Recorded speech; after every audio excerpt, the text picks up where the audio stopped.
Get this and get it straight. Crime is a sucker's road.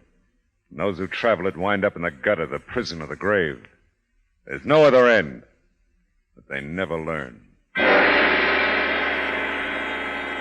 From the pen of Raymond Chandler, outstanding author of crime fiction, comes his most famous character in The Adventures of Philip Marlowe.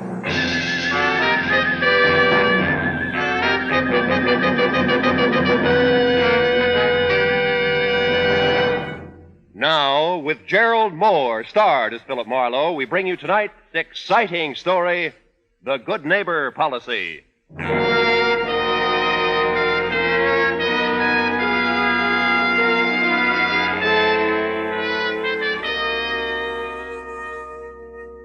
The day was hot and sticky. The city wore it like a wet shirt. And to make things worse, there was a xylophone playing somewhere in the building, and that started me thinking about my neighbors. Mostly I was thinking two things about them. One, I didn't know any of them.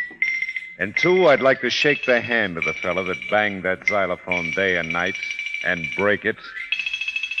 Not a very neighborly thought, but then it had been one of those days. You know the kind that prompts the neighbors to set the dogs on each other. Yeah, but now the sun had called it a day.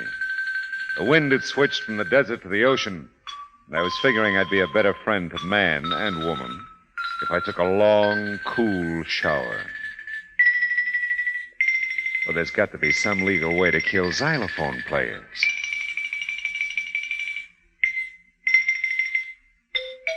Oh, no, big finish yet.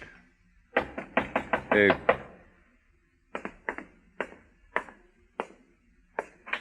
Yes? Your name Marlowe? Phil Marlowe? Yeah, that's right. I live 2 apartments down the hall. You got a call on my phone. I got a call on your phone? Look, the call's there. I'm a busy guy. You wanted it, don't you? Well, sure I want it. Okay, come on. All right. I didn't catch your name. No, you didn't. In here. Oh. Phone's over there on the desk. Snap it up, will you? Yeah, sure. Regular charmer, this fella. Hello. Phil, it's Ann. Oh, hiya, honey. Something must be wrong with your phone. I keep dialing your number and getting a very unpleasant little man. Yeah, he's not so little.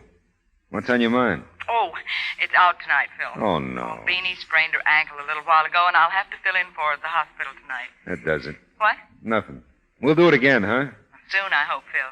Call me tomorrow? Yeah, sure. Goodbye, honey. Bye, Phil. The lady says she keeps dialing my number and getting you. I'll report it. Yeah, why don't you? That's what I said. Oh, packing for a trip? In between phone calls for you, yeah. Look, it's only been one, and I said I'm sorry. What do you want, blood? Leave. Thanks, neighbor.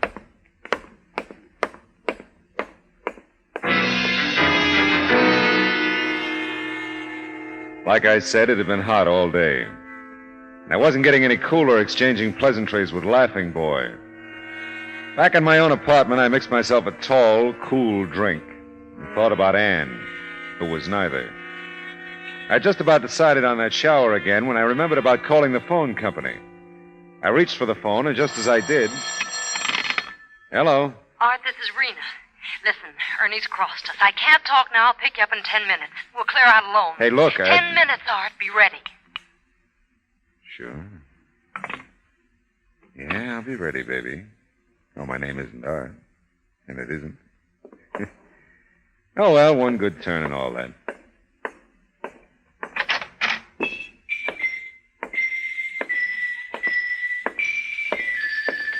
Oh, no.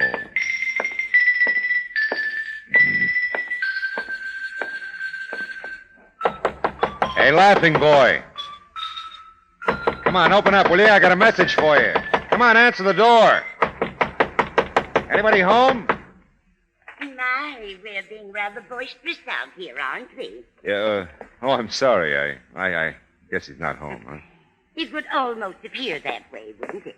Yes, I guess it would, yeah. You're apartment 6, aren't you? Philip Marlowe, is it? Well, yeah, I am. Mrs. Miss Garrity. Oh. Miss Adelaide Garrity. Rather a nice name, don't you think? Well, yeah, I do, Miss Garrity. I'm apartment 2. Are you really? Well, apartment 2. I've passed you ever so many times in the hall or coming in and out of the door, you know. But Uh-huh. I just never felt that I'd known you somehow. No, I suppose not. But then, you see... I often say to Mrs. Evans, she's apartment 1, isn't it shameful, I say, that we don't know our own neighbors anymore? Here we are, under the same roof, as it were, and yet, what do we share with each other? Really? The utilities? Oh, but that seems so little. Why, except for Mrs. Evans, the Randalls, the McCombs, the Nelson girls, and, oh, let me see now. Oh, yes, that young girl who plays with that softball team. Oh, what's her name? Well, I really don't know. Hattie. Hattie, that's it. Yeah. Hattie Netherton. Well, as I say, except for those 2 or 3 people, I don't know a soul in the building. Well, that's the way it goes, isn't it? Some days you don't know a soul. Tell me, Miss Garrity, among the people in the building you don't know, do you also not know the fellow who lives here? Apartment 3. Yeah, this door I've been beating on. Who's that? You don't know? And you're making all that fuss? Yeah, well, it does seem silly, doesn't it? Well, I should say so. But I'm afraid I won't be much help to you there, Mr. Marlowe. He's our newest tenant, you know. Moved in less than a month ago. Oh, well, I just thought... No, I don't feel that I really know him at all. He's rather a tall young man, brown hair, quite nice eyes, I've always thought. Oh, that sounds like my I phone. never see anyone Excuse- with him, though. Something's a lone wolf type, I Yeah, guess. well, look, thanks, Miss Garrity, but my Oh, and phone now is... that I is- think of it, I have seen someone come in with him. Can I catch up to you again, Miss But Garrity? whether That it was call- man, woman, or child, I really couldn't honestly say. Mostly Mr. Minter keeps to Mr. Minter, himself. huh? Well, thank you, and good night, Miss Garrity. Well, find out.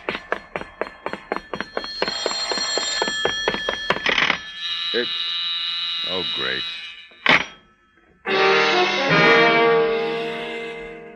Whoever it was, it hung up while Adelaide Garrity was telling me all she didn't know about the man named Minter. On the call before, someone named Rena had called him Art. Could be my unfriendly neighbor in apartment 3 was Art Minter. Yeah, well, that's pretty simple. Left me nowhere. Then there was Rena's message. Ernie's crossed us. I'll pick you up in 10 minutes. We'll clear out alone. Not exactly social conversation. I had a hunch about the phone call mix-up, but before I began to build a case about it, I called the chief operator at the phone company. Chief operator. Yeah, well, we've got a friendly little wager going here, operator. Will you settle an argument for us? I'll try, sir. Good. Is it possible for 2 telephone wires to get crossed in some way so that I could dial one number correctly and actually get the other number? Yes, sir. That is possible. Uh-huh. It could happen only in the case of a slight equipment disorder, and only if the 2 numbers in question were on the party line. Well, in other words, by dialing my number correctly, you get the person on my party line, and by dialing his number correctly, you get me. Is that it? That's right, sir. Would you like to report such a difficulty? No, thanks. Like I said, I just wanted you to settle a little argument for us. Thanks very much. Not at all, sir. Well, now I knew that much. Neighbor Minter and I were on a party line, and the strange switch in calls was legitimate. Now, I'd gone this far with the thing, I decided to leave the wires crossed for a while, just for laughs. And I looked at my watch. It was time to get a look at Rena. If she was coming from Minter in 10 minutes, she was due. I left my apartment, started down the hall toward his, and sure enough. Art? Art, it's Rena. Oh, please, Art, hurry. Hurry. Nobody home, lady? Oh, I'm sure he must be. I just talked with him on the phone a few minutes ago. Oh, well, maybe he's in the shower. Yes, maybe that's it. Yeah, Now, please, would you mind? that sounds like his phone. Yes, it does. I wonder. Yeah, so do I. What's that? Nothing. I mean, if he answers it, he'll probably answer your knock, too. Yes, I suppose he will. Now, will you please leave me alone? Oh. Got to be there, Art. Got to be there.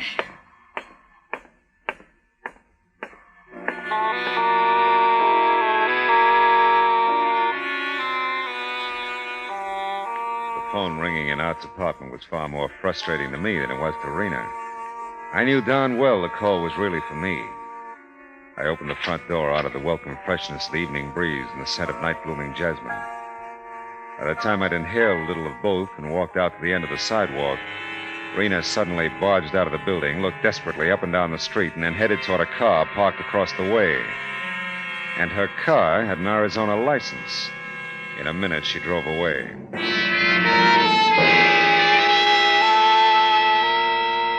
Back in my own apartment, I called the chief operator again. Only this time I leveled with her about the crossed wires on my party line. After that, I took a shower and decided to end a dull day by putting in some sack time. The last conscious thought I had was Rena's urgent voice on the phone. Ernie's crossed us. I can't talk now. I'll pick you up in 10 minutes. We're clear on load. I still didn't get it.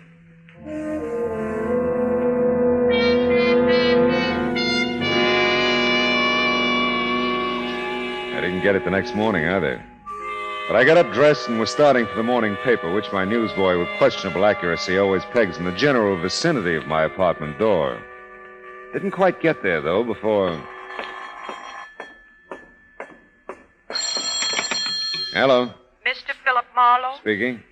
This is the telephone company calling, Mr. Marlowe. Oh? The difficulty with your phone that you reported last night has been remedied. Normal service may be resumed. Oh, fine. Thanks for calling. We hope you haven't been unduly inconvenienced. Oh, not at all. It's been grand. Thank you for your patience, sir. Yeah. Well, goodbye.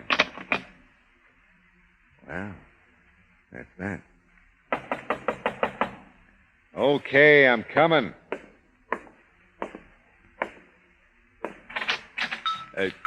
Oh. Hello again. Hey, I got another call for you on my phone. Same name as last night, I think. Yeah, but the phone company just Look, told you me... always argue there's a call for you on my phone. I'd come on and answer it. Well, how can I resist an invitation like that? It's funny, though. Wonder how that happened. Yeah, you said that before. Yeah, I know, I did, didn't I? Did I say before that I don't much care for xylophones? Or you? I don't remember. I don't care. Oh. In here. Yeah, and the phone's over there on the desk. Hey, Buster, that phone's hung up. There's no call for me. What is this? This? This is a gun, Marlowe. Yeah, I see it is. You know too much, Marlowe. I don't like it when you know so much. So finish.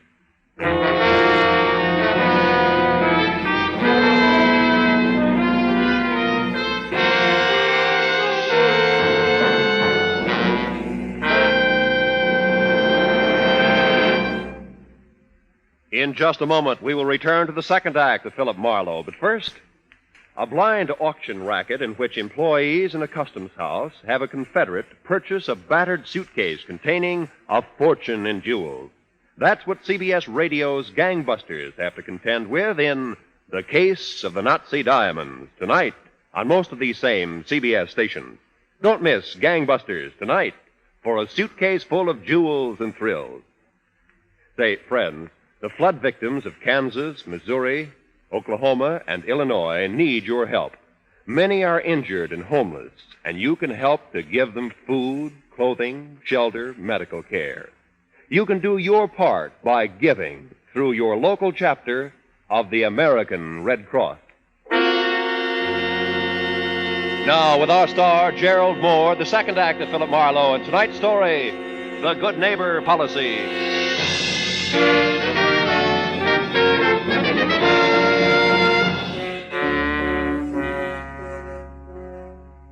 Admitted it's quite nice eyes, as Adelaide Garrity had described them. Were as cold and deadly as the automatic he rammed into my stomach. It was the first time I'd gotten a really close look at him. This one was too close for comfort. I had to keep looking at him, though. I knew that if I glanced away, blinked an eye, or made anything resembling a key move, he'd blast me to kingdom come. A little ahead of my time. He was dead wrong on one score, though. You got my call from Marina last night. You know too much. How can I know too much? I don't know anything. Now, look, Minter. When I saw you last night, you didn't know my name. You've been asking questions around, huh? Yeah. Well, so have I. Come on, Gumshoe. We're going to take a little walk. Now, look, kid, you're all wrong. Will And you after take... we take that little walk, we're going to take a little ride. You can tell me all about how wrong I am as long as you can talk. Get going. Okay.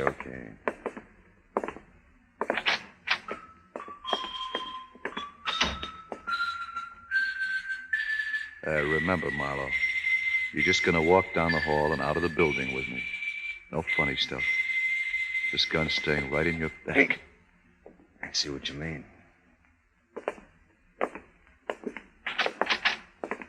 And the dawn comes up like the... Why, it's Mr. Marlowe. Oh, Miss Garrity. And Mr. Minter, I believe. Well, we're up early, aren't we? Yes, we are. A little too early, if you ask me. Oh, have you the hiccups, Mr. Marlowe? If you do, I know the best cure. Just put your hands up high over your head. No, I don't have hiccups, Miss Garrity. Oh, then perhaps it was Mr. Minter. No, lady, I don't have hiccups either. Well, someone hiccuped, and it wasn't me. Oh, but no matter. I just came out for my paper. I won't keep you gentlemen. I know you must be off somewhere. And it's such a lovely morning. I don't believe it's as warm today, do you? Seems warmer to me somehow. No, I don't believe it is. Do you, Mr. Minter? Look, lady, we're in a hurry. Well, I'm sure I'm not keeping you. I must say I was just trying to do the neighborly thing, that's all. Yeah, I was saying to Mrs. Evans just the other day, what happened to the old-fashioned good neighbor policy? Look, lady. And this little incident this morning is certainly answer enough for me. It's gone. That's where it is. Gone. Get moving, Marlowe. Miss Garrity, you're the one who plays that delightful xylophone. Why, Marlowe, yes, but... Oh, you can see it from the doorway here. Yeah. Oh, dear. Well, I'm so glad you enjoy it, Mr. Marlowe. Oh, I do. I wanted to tell me, would you... Oh, I know it's a lot to ask. Play something for you. Yes. Mr. Marlowe, come in. You make one move for her door. I'm gonna kill her, too, Mitty? She's right in front of me. Well, come in, gentlemen. Or aren't you a music lover, Mr. Minter? Oh, yeah, sure I am. It's just that I'm Let me get your paper for you, Miss Garrity. Get inside your apartment, Miss Garrity, quick. Oh. Not this time you won't, Minter. Stay over along that wall, Miss Garrity. Don't get near the door. Oh, what on earth possessed you, Mr. Marlowe? Why, you struck him in the face with my paper. Yeah, I did. Wait a minute. Shh. Can you see the street from your windows, Miss Garrity? Yes, but... Oh, here's your paper. Sorry it's wrinkled. Oh, thanks very much. Well, I'm afraid I still don't understand your behavior, Mr. Marlowe. Yeah, he beat it, all right. You'll get lost in that traffic in no time. What will Mr. Minter think? You're striking him that way. Well, I've got a mean streak. Hey, wait a minute. Let me see that headline. Well, I'm sure I don't know what's in it. If you remember, I haven't had Will a you let me chance to see it a read the minute, thing. please? Well, Oh, yeah. Man murdered in investment holdup. Ernest Toland, 38, employee at Hinshaw Investment Company, was found shot to death when the company opened its doors this morning. Upwards of $50,000 in cash and securities were missing from the safe. Police believe Toland worked late last night and interrupted the thief of thieves to loot the company safe. Officials say police were attempting to locate Toland's widow, Mrs. Rena Toland, whom neighbors saw leaving the house with a suitcase. Wow! Ernie and Rena. friends of yours, Mr. Marlowe. No, but Minter's right. I do know too much. Oh, I'm sorry, Mr. Marlowe, but I don't feel up to playing for you right now. What? You know, this morning has gotten off to such a peculiar start. I'm just not in the mood for the xylophone. Oh, I know how you feel. Don't give it another thought, Miss Garrity. Ever again.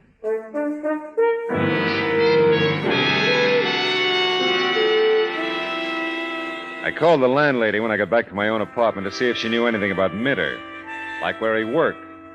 She was good enough to be out of town. I even went back to Miss Garrity's, but she'd already hit the trail to share the morning's excitement with any of a dozen people, including probably that girl who played with the softball team.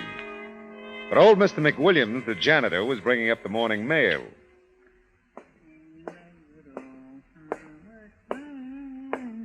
Morning, Mr. Mack. Well, morning, Mr. Marlowe. How's the mail situation? 12B has 2 packages again. Again, huh? Mhm. How about me? Well, sir, you don't even rate an advertisement this morning. How it is. Sorry. Yeah, well, you can't win all the time, huh? No. Yeah. Tell me, how about Mr. Minter? How's that? Mr. Minter, you know, he's in apartment 3. He asked me to pick up his mail if there is any. Sure. If you can carry it all. Just this postcard. Oh, I can manage, yeah. Well, thank you. It's from his mother in Tucson. Really? They're all well. Oh, well, that's good. That's good. Nice to see you again, Mr. Mack. Same here. Same here. Hey, say, Yeah? is it hot enough for you? It was. And Mr. Mack was right. Minter's family were all well, except for the return address in Tucson. There wasn't a lead on the whole postcard. But who puts leads on postcards? I took the card back to the apartment with me and called a questionable character I knew in Tucson and told him to find out all he could about Art Minter, quick. Then I remembered about Rena's car having an Arizona license and asked him to check her. Yeah, and Ernest Tolan, too. Called back in an hour. Well, he's got no record, Marlowe. This Yeah. Minter guy asked Yeah. me to check on. Oh, only get this. What? About a year ago, he gets divorced by his wife. You hear? Yeah, go ahead. And right away, she hops over to Mexico with this Tolan fella you ask about and marries him. Rena did? Wait a minute. I got it written down here, so. Yeah, Rena, that's her name. Yeah. Now, Tolan was with an investment outfit here in Arizona. Yeah. Yeah, but he transferred to L.A. a month ago. Yeah, that checks. What about Minter? Find out where if he works here, will you? If he does, that is. Oh, yeah, Marlowe, listen, this'll rock you. What? He works at the Hollywood Library. Hollywood Library. Honest, his old lady told me. It rocked me, all right. The whole thing did. Ernest Tolan, now dead, had been set up as a pigeon a year ago back in Arizona.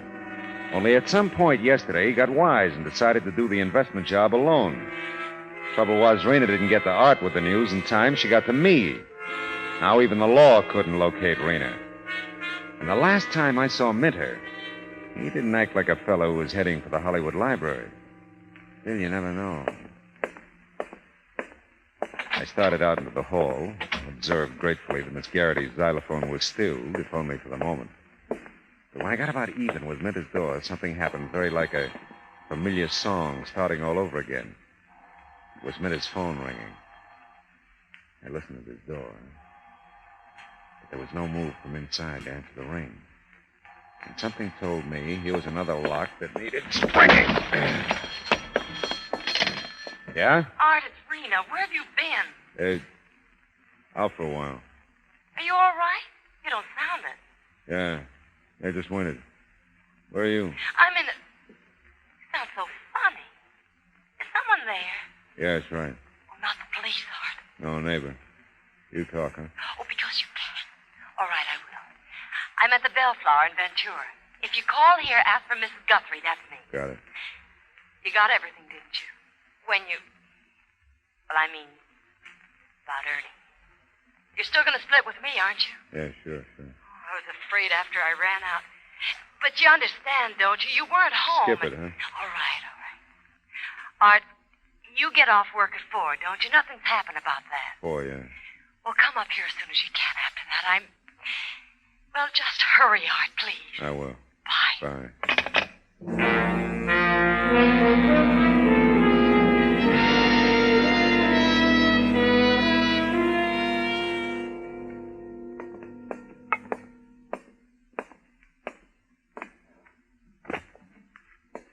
Excuse me, but can you... Please, not so loud. You. Lost my head, I'm sorry. Can you tell me where I can find Mr. Minter, please? Mr. Arthur Minter? Yeah. Oh, well, he's in the stacks on the mezzanine. That stair ahead. Thank you very much. Not at all. And walk as quietly as you can, please. People are reading. Wouldn't disturb him for the world.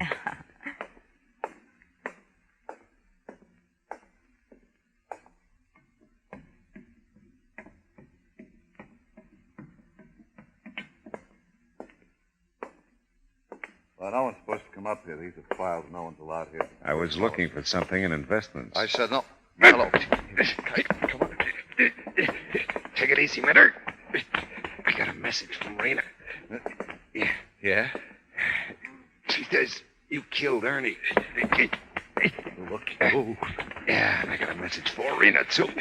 The Ventura cops probably have her by now. Might call Lieutenant Matthews did any good, and it always does. I'll kill you, Marlowe. You're a rut, aren't you, Minter? Come on. Where's the dough you took from Ernie and the securities? Are they in these permanent files, too? Is that why you had to show for work today? Yeah, gumshoe. But you never get them or me. Throwing books is a good idea. Oh.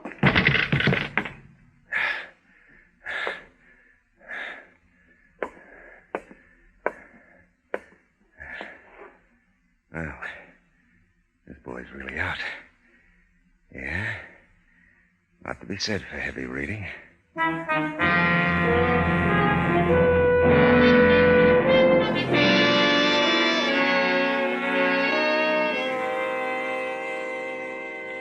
I kept my foot on his neck till Miss Hush downstairs called Matthews. I needn't have. He didn't come to. And I waved the squad car off to headquarters from the library curb. Yeah, well, that's that. On the way back to my apartment, I got to thinking about a house with no neighbors, no xylophones, no crossed wires. No fun either. You know, all kinds of things go on in apartment houses. All kinds of people leading all kinds of lives. What's the line? Love thy neighbor as thyself? Yeah. But most people act like they hate themselves. Oh, well.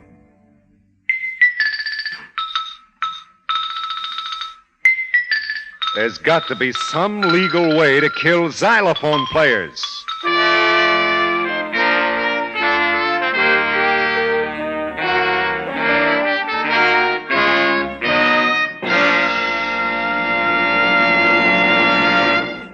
The Adventures of Philip Marlowe, bringing you Raymond Chandler's most famous character, star Gerald Moore, are produced and directed by Norman MacDonald and written for radio by Kathleen Height.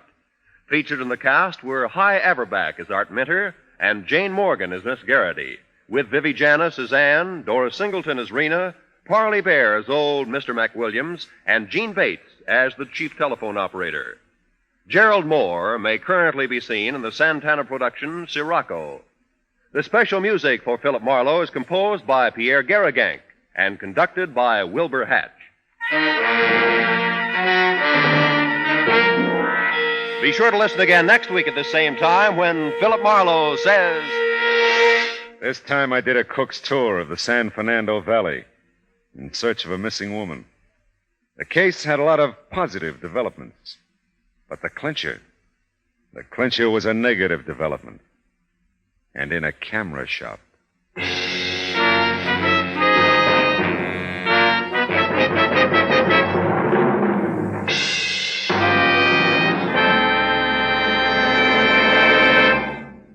There's fine musical listening on CBS Radio tomorrow. Don't miss Guy Lombardo Time, featuring Guy's distinctive music with vocals by visiting Janice Page. The program comes from Norfolk Naval Base, where Guy Lombardo Time entertains the Navy. Also on tap tomorrow night over most of these same CBS stations is CBS Radio's Mario Lanza Show, with Mario and musical company offering a special program of Jerome Kern favorites. This is Roy Rowan speaking.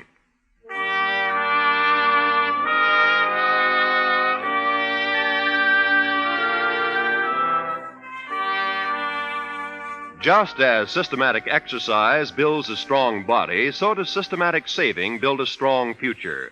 Save systematically for your future and for your country's future with United States defense bonds. There's no safer investment in the world. Defense bonds are guaranteed by your government. So for the defense of your future, for the defense of your country's future, buy your full share, regularly, systematically, of United States defense bonds. This is the CBS Radio Network.